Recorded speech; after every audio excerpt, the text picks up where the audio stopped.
네.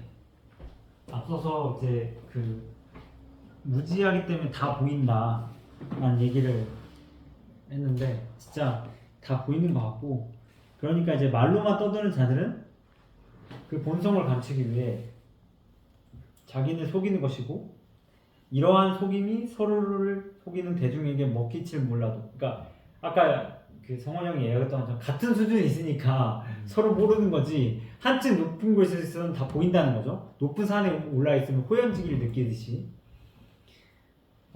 상식과 보편성을 겸비한 사람에게 그대로 드러날 수밖에 없어. 무지한 인간, 자신의 무지를 깨뜨는 사람을 두려워하게 되고, 그 두려움이 지나치면 애써 진실을 외면하며 진실을 드러내는 사람을 더욱 소리 높여 비난하게 되지. 그렇게 십자가에 달려 죽음에 이른 인간이 예수였고, 소크라테스는 독배를 마시게 된 거야 라고 딱 그 블라인드가 쳐져 있고 하는 거죠. 그러니까 어떻게 보면 무지한 사람이 앞으로 삶을 살면서 이러한 삶을 산다는 거죠. 말만 떠들게 되고 자신을 속이고, 그리고 서로 속고 속이는 거죠. 왜냐면 속이는지 모르니까 속을 거 아니에요, 대중들이니까. 그래서 사기를 당한 사람은 사기를 당했다고 하지만 사기 당할 준비가 돼 있기 때문에 사기를 당하는 건데, 하지만 우리가 상식과 보편성을 겸비한 사람은 결국 어떤 사람이냐? 사기를 당할 이유가 없죠. 사기와 보편성, 그러니까 상식과 보편성을 겸비한 사람인데. 그러니까 그런 사람들이 오히려 성인들을 아까 말한 예수와 소크라테스를 독배를 마시게 된 거다라고 하는 거죠. 이건 뭐 문화권에 따라 다른 거긴 한데, 공자는 뭐 상식과 보편성을 겸비해서 뭐 오래 살았고, 공자가 아들보다 오래 살았어요. 공자 아들이 공자보다 먼저 죽거든요. 배거라고. 그참 형 자식이 있는데 자식이 먼저 죽으면 아무리 자기가 성인이라고 하더라도 그 마음이 정말 어렵지 않을까? 어떻게 생각되세요? 아무리 상식과 보편성을 그러니까 결국 그걸 경험해야 아는 건가? 아니, 그게 마음이 자식이 아팠을 때 이제 그게 조금 지죠. 느껴졌고, 근데 이제 자식을 잃은 부모들의 마음이 어떨까? 그게 얼마나. 근데 이게 갓난 애기였을 때 이제 먹고 못 살고 이렇게 죽었던 거하고, 내가 70세고 아들이 50세야. 아들이 이제 안중부처럼 죽고 뭐 이래. 그럼 또 다른 느낌이잖아요. 이게 진짜 되게 다를 것 같아. 갑자기 그런 얘기가 생각이 들어서 들은 건데, 아무튼 그러니까 그런 부분들을 이제 우리가 동양과 서양이 다르겠지만 이런 것들을 이제 우리가 한번 잘 보고, 그러니까 대중의 삶이, 나의 삶이 혹시 이런가? 말로만 떠드는 자들은 그 본성을 감추기 자기를 속이고 있는 건 아닌지.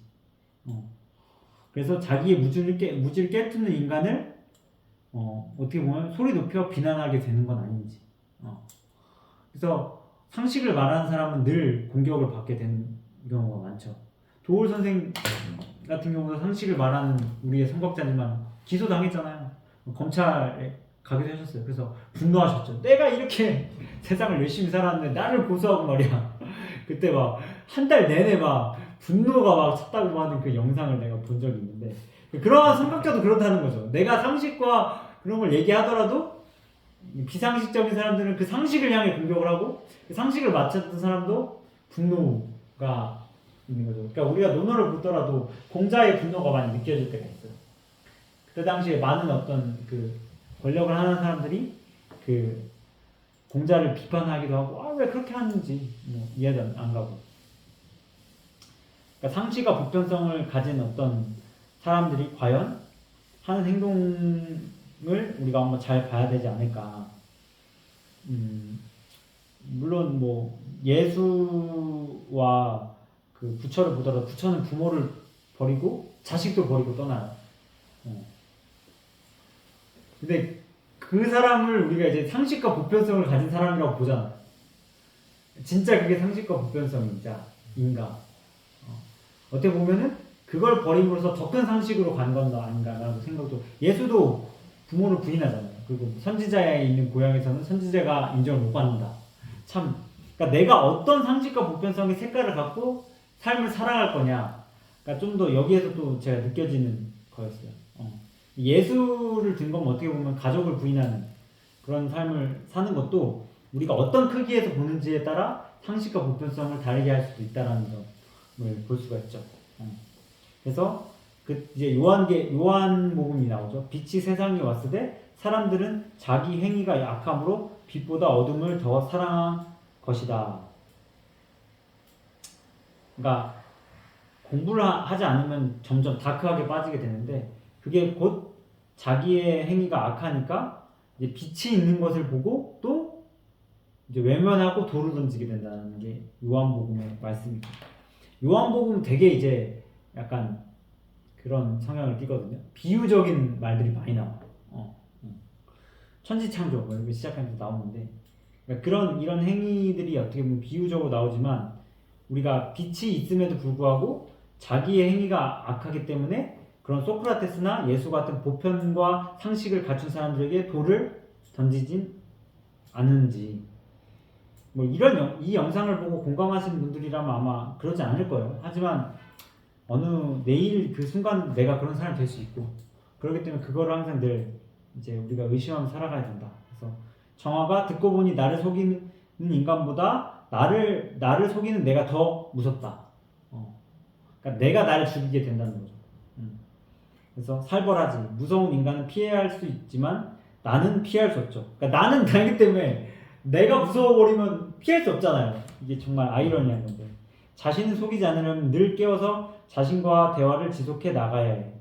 어제의 내가 아니라 지금 이 순간의 나를 느낄 수 있다면 자신을 속이는 일이 쉽진 않을 거야. 느낀다는 표현을 써요. 나에 대해서 끊임없이 깨닫는 것. 차에 대해서 아침에 마실 때가 다르고 그 다음 다른 차를 먹고 난 다음에 다르고 식사 후에 다르고 온도에 따라 다르고 첫 번 내렸을 때 다르고 두 번 내렸을 때 다르고 이제 거의 차를 마시는 순간순간이 기하급수적으로 늘어나는데 그래서 늘 변화하는 순간순간을 느껴야 한다. 이게 진짜 투자자하고 맥락을 같이 하죠. 형이 오늘 새벽을 볼 때 차트가 다르고 계속 다르잖아요. 환율이 얼마일 때도 다르고 재무제표가 바뀌어도 다르고 사업성이 달라도 다르고 최근에 뭐 그 외국인 보유 비중이 확 바뀌는 회사에 따라 다르고 최근에는 뭐 어떤 그 기업 자체가 완전 대주주가 바뀌어요. 사모펀드로 확 바뀌었어요. 야, 아까 어떻게 해야 되는지 참 애매하죠. 진짜 정화는 고정된 자아가 아니라 항상 변화하는 정화야. 지나간 너를 진짜라고 착각하면서 살 거야? 순간순간에 자신을 느낀다는 건 자신을 쉽게 규정하거나 지나간 시간 속에 가두지 않는다는 걸 의미해. 어떤 상황에서든 마음속에 울리는 소리를 귀 기울여봐. 자신의 소리는 듣지 못하면서 타인의 소리만 촉각을 세우면 갈등만 커지고 위험만이 상황을 지배하지 않겠니? 그러니까 내 소리를 들어야 타인의 소리를 들을 수 있는 거죠. 나의 속삭이는 나의 모습. 근데 듣기가 싫을 경우가 많지 않나요? 저도 봤는데 나 안에 있는 소리를 듣는 연습이 되지 않는 사람들한테는 어렵거든요. 이게.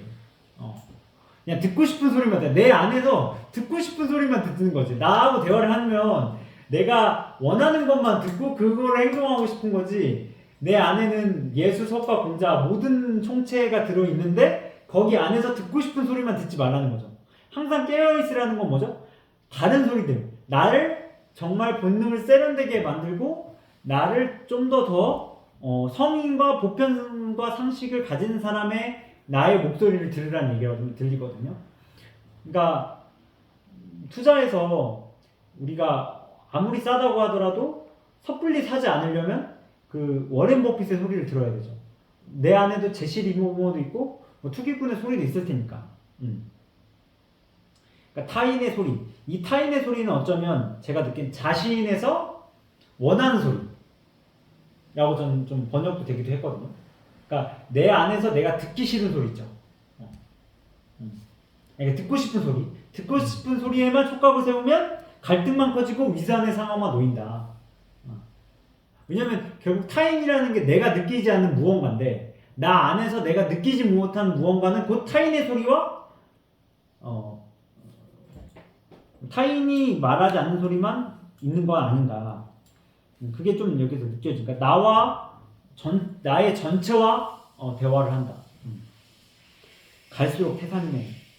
누군가 대화하는데 상대가 하는 말보다 내 속에서 하는 말에 귀를 기울이라니. 그게 가는 게 뭘까? 보면 타인이, 그러니까 내 속에서 하는 말이라는 건 여기서 말하는 건 전체를 말하는 거죠. 나의 어떤 내가 듣고 싶은 소리만이 아닌 무궁무진한 소리를 의미하는 것 같아요. 그게 가능하냐? 라고 물어봐요. 가능하십니까? 어떻게 생각해요? 뒤에 이제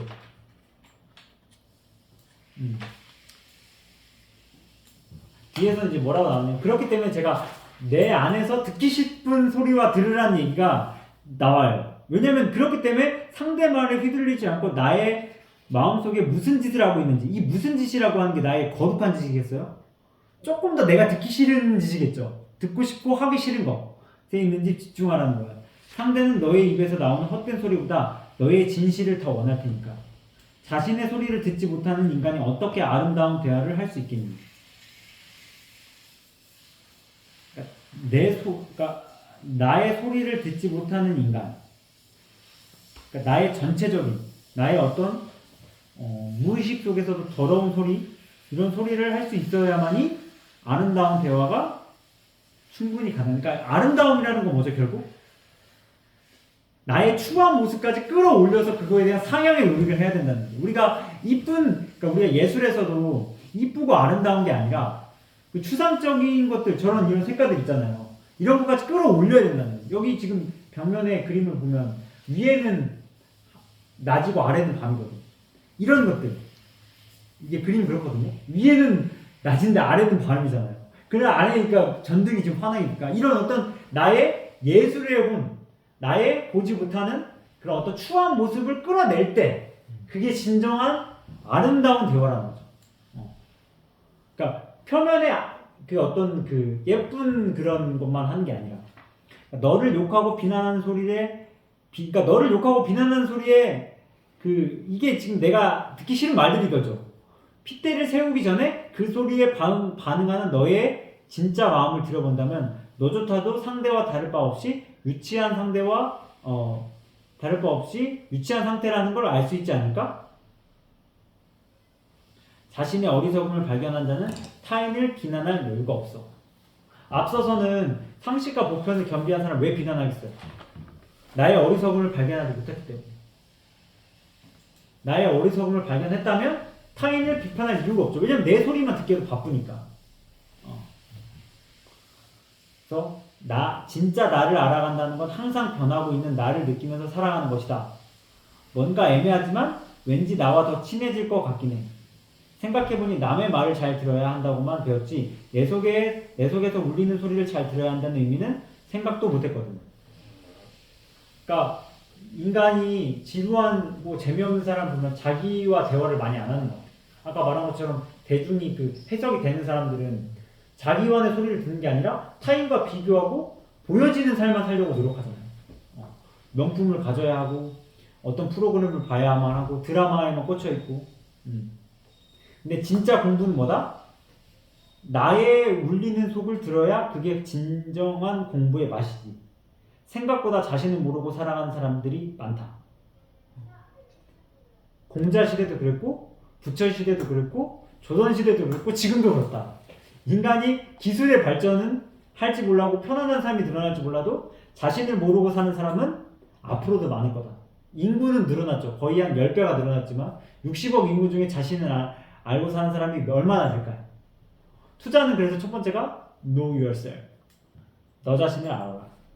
인간사의 모든 갈등은 타인을 이해하지 못해서가 아니라 자신을 너무 모르기 때문이다. 그러니까 나를 알면 결국 상식적인 인간이 되고 친절한 인간이 되고 그게 곧 인을 신천하는 인간이다. 그러니까 오늘에서 주는 메시지였던 것 같습니다. 그래서 이게 진짜 우리가 이게 생존이라는 거죠. 이게 인간다운 거죠. 그러니까 생존이라는 게 숨쉬고 에너지 먹고 밥 먹고 똥 잘 사는 게 아니라 이런 공부를 하고 내가 더 나은 노력을 하고 인간다움을 실천할 때 그게 진짜 공부고 내가 생존하고 있다는 거죠.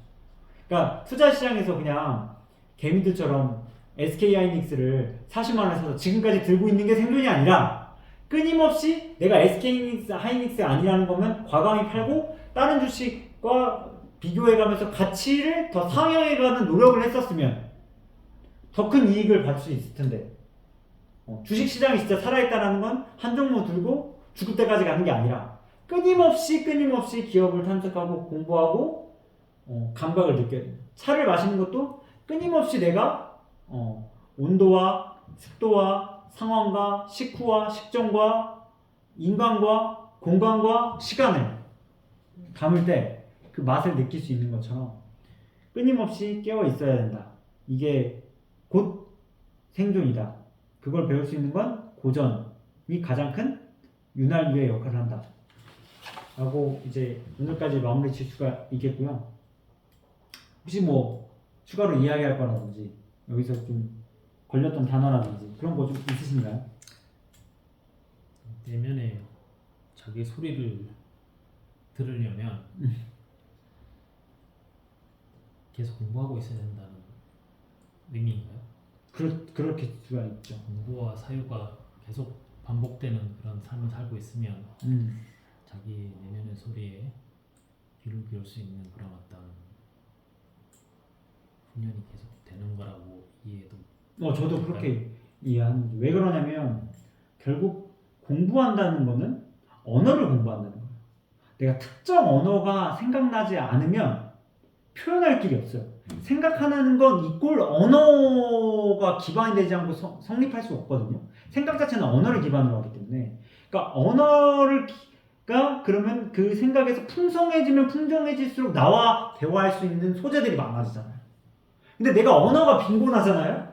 그러면 나와 행동할 수가 없어요. 아이들이 물론 그 아이들이 순수의 결정 뭐 그렇게도 하겠지만 자기와 대화할까요? 그러니까 못해요. 그러니까 계속 부모님하고 소통하려고 울고 희노애락 애호욕이라는 수많은 감정을 표출하는 거예요. 나와 대화할 수 있는 연습이 안 되니까. 근데 언어를 배우고 느끼면서 상대가 반응하면서 내 그 언어가 맞는지 확인하면서 엄마란 말을 할 때 엄마가 가장 크게 반응하거든요. 그러니까 그 말을 이제 배운 거죠. 그 안에서 진짜 엄마가 무엇인지 그럼 엄마가 무엇인가에 대한 단어가 나오려면 꼭 희생과 사랑과 뭐 밥 먹는 것도 되는 거죠. 그러니까 그런 것들이 단어가 생각이 되면은 결국 나와. 그게 공부가 되지 않는 사람이라 공부가 되지 않고 그게 대화가 가능한 거죠. 그러니까 그게 제일 명확한 대답이 될 수가 있는 거죠. 선생님이 생각하기에. 공부를 하지 않으면 나와 대화할 수 있는 수준이 정해져 있는 거죠. 그러니까 이미 대화할 수 있는 수준이 이만큼밖에 안 되는데 이렇게 할 수가 없잖아요. 그럼 여기서 끝나면 끝나는 거잖아요. 그러니까 대중이나 이런 사람들은 해석이 된다는 거예요. 수준이 이만큼이니까 쓸 수 있는 단어의 폭이 정해져 있어. 그 단어의 폭이 가끔 늘어나는 경우는 선동당한다. 뭐 이렇게 가스라이팅이라든지 뭔 말인지 몰라. 물어보면 그게 뭔지도 몰라. 그냥 대충 유튜브에서 듣는 것만 주워 들어가지고 그러니까 투자도 뭐 아까 말한 것처럼 주워 듣는 수준의 단어만 하니까 자기와의 투자의 원칙을 세련되게 못 만들어요. 그러니까 원칙을 세련되게 만들려면 나와 대화할 수 있어야 되잖아요. 그런 의미에서 좀 받아들여지는 것 같습니다. 내가 나를 잘 모르겠다는 그런 생각이 드는 건 공부가 좀 덜 됐다는 그런 차원도 많아요. 이 공부를 통해서 의식이 높아지면 높아질수록 나에 대한 어떤 탐구? 네. 더 깊어진다고. 그렇죠. 맛이 달라지고 그게 시작인 거죠. 그러니까 일단은 선생님이 나에 대해서 모른다고 말하는 것부터가 상당한 깨달음이에요. 개인들은 나를 많이 알고 있다고 생각해요. 그러니까 뭐야? 돈만 벌면 행복할 것 같잖아. 나를 안다는 게 뭐예요? 돈 벌면 행복할 것 같으니까 돈을 벌려고 하는 거잖아요. 갭 투자 왜 해요? 내가 좀 더 돈 많이 벌면 내 삶이 윤택해질 것 같아서. 내가 좋은 대학을 가면, 내가 좋은 사람을 만나면. 그러니까 이게 갇힌 사고에서 나타나는 어떤 그 행동이거든요. 생각하는 대로 행동하기 때문에 그 수준이 정해져 있잖아요. 그러니까 나의 생각에 아까 포트폴리오가 뭐냐고 성원 형이 말했을 때도 나의 수준이거든요. 이게 딱 나의 그 삶의 포트폴리오의 수준이 나의 그 투자의 수준인 것처럼. 그러니까 우리가 차를 알기 때문에 내 인생 좀 더 풍성해지고, 그러니까 케미를 알기 때문에 뭔가 모일 수 있는 사람이 풍성해지고, 아는 게 풍성해지고, 그런 거죠. 어떤 그 입체적으로 보는 것 같아요. 삶이라는. 오늘도 아까 그 전쟁 시뮬레이션을 보면서 그냥 국뽕에 취한 사람들 우리나라가 무조건 이겨 이거지만 되게 구체적이잖아. 아 우리나라에 이긴다는 시나리오가 이런 거구나. 그러니까 되게 구체적이고 그거에 대해서 언어가 확장되니까 아, 어떻게 해야 이게 그리고 이제 군에서 바라보는 이 전쟁에 대한 관점이 옛날에는 그 어떻게 보면 자주포나 장사정포를 맞는 데 썼다면 앞으로 북한 체제를 걱정 이게 다른 차원이잖아요. 그러니까 입체적으로 보는 것에 효과가 나는 거예요. 그게 진짜 언어가 다양해진다는 거거든요. 그러니까 더 재밌잖아요. 아까 이야기가. 아 이렇게 근데 물론 하도 많이 해서 이제 단순해지셨지만 처음 듣는 입장에서는 아 이래서 이렇고 지금 기술이 이렇구나. 근데 만약에 지금은 아까 8시간이라는 게 중요했지만 기술이 발전하면 그 8시간이 4시간, 2시간, 1시간이 되겠구나. 그게 기술의 발전이 되면서 달라지겠구나. 그렇기 때문에 우리가 앞으로 그런 상황이 났을 때 어떤 전쟁의 어떤 그 규모는 어떨 것이며 우리가 방위산업체를 투자하는 데 있어서는 이런 방향성을 가자겠구나. 이게 곧 그 언어와 인간과 포트폴리오에 대한 관점이거든요. 저도 지금 해군에 있지만 타군이 이야기해서 되게 신기하게 보는 거죠. 아 여기 군은 이렇게 생각을 하는구나. 그렇기 때문에 우리 군과는 이런 차이가 또 다르구나 라는 거를 좀 알 수 있는 계기가 되지 않았나. 성환이 형 어떠세요? 아니 여기 정화액이 마지막에 진짜 나를 알아간다는 건 항상 변하고 있는 나를 느끼면서 살아가는 거라고 얘기를 하잖아요. 근데 이제 보통은 지나간 과거의 나를 붙들고 거기에 빠져가지고 헤매고 있잖아요. 지금의 내가 다르고 또 계속 변하고 있는데 우리는 어떤 과거의 나 또 그런 거에 빠져 있거나 아니면 그거 상관없이 다른 사람이 나를 뭐라고 하는지에 빠져서 그거에 초점을 맞추고 있으니까 나를 알아가기가 어렵지. 그러니까 비교하는 사람은 절대 나를 알아갈 수가 없겠죠. 예. 다른 사람이 규정짓는 나, 다른 사람에 의해서 보여지는 나. 근데 진짜 나를 알아가는 건 여기서 딱 나온 것처럼 내가 이렇게 내 마음과 내 생각과 감정이 수시로 변해가는구나.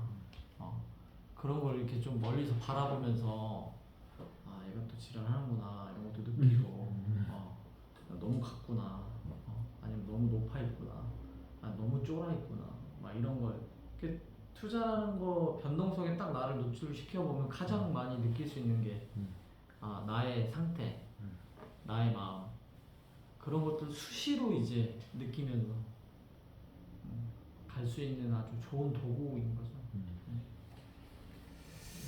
이 말이 계속 성장해라 그 말씀이신가? 그렇죠. 계속 느끼면서 살아가는 것이다. 계속 이 안에서 이제 어떻게 원칙을 세련되게 계속 삶에서 계속 세련된다는 게 계속 이게 더 나은 모습으로 간다는 거잖아요. 상향의 노력을 한다. 그 안에서 이제 나의 색깔을 찾는 거죠.